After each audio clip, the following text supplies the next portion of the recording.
नमस्कार. आम्ही सर्वजण आहोत पद्मशाली शिक्षण संस्था संचलित मातोश्री जनाबाई जनार्दन बिटला प्रशालेमधले हे सगळे विद्यार्थी या ठिकाणी आहेत. 16 सप्टेंबर हा दिवस ओझोन दिवस म्हणून आपण साजरा करतो. आता हा दिवस का साजरा करायचा त्याचं प्रात्यक्षिक स्वरूप आज आम्ही तुम्हाला दाखवणार आहोत. या ठिकाणी दोन प्रकारच्या छत्र्या आपण घेतलेल्या आहेत. एक छत्री जी आहे ती चांगली छत्री आहे, हे आपण पाहतोय. अशी छत्री जर आपण पावसामध्ये किंवा उन्हामध्ये घेऊन गेलो तर पावसापासून आणि उन्हापासून आपलं संरक्षण होतं. समजा आपण अशी छत्री घेऊन गेलोत, या पद्धतीची छत्री घेऊन गेलोत तर काय होईल, तर त्या छत्रीला जे छिद्र पडलेले आहेत त्या छिद्रातनं एकतर सूर्यप्रकाश आपल्या अंगावर पडेल किंवा पावसाचं पाणी आपल्या अंगावरती पडेल, आणि म्हणून ह्या छत्रीचा काही उपयोग नाही.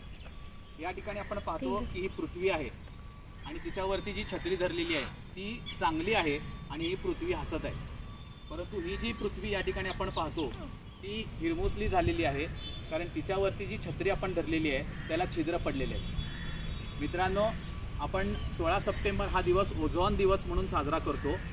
याचं कारण हेच आहे की आपल्या पृथ्वीच्या भोवती ओझोनचा थर आहे आणि या ओझोनच्या थरामुळे काय होतं, तर सूर्यापासून निघणारी जी अतिनील किरणं आहेत किंवा अल्ट्रा व्हायलेट रेज जे आहेत ते ओझोन लेअर काय करतो, शोषून घेतो आणि चांगली प्रकाश किरणं आपल्यापर्यंत येतात.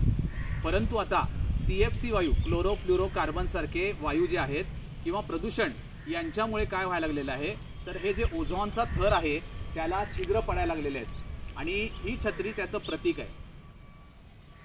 ओझोनचा लेअर म्हणजे एक प्रकारची पृथ्वीवरती असलेली छत्री आहे जी अतिनील किरणांपासून आपलं संरक्षण करते.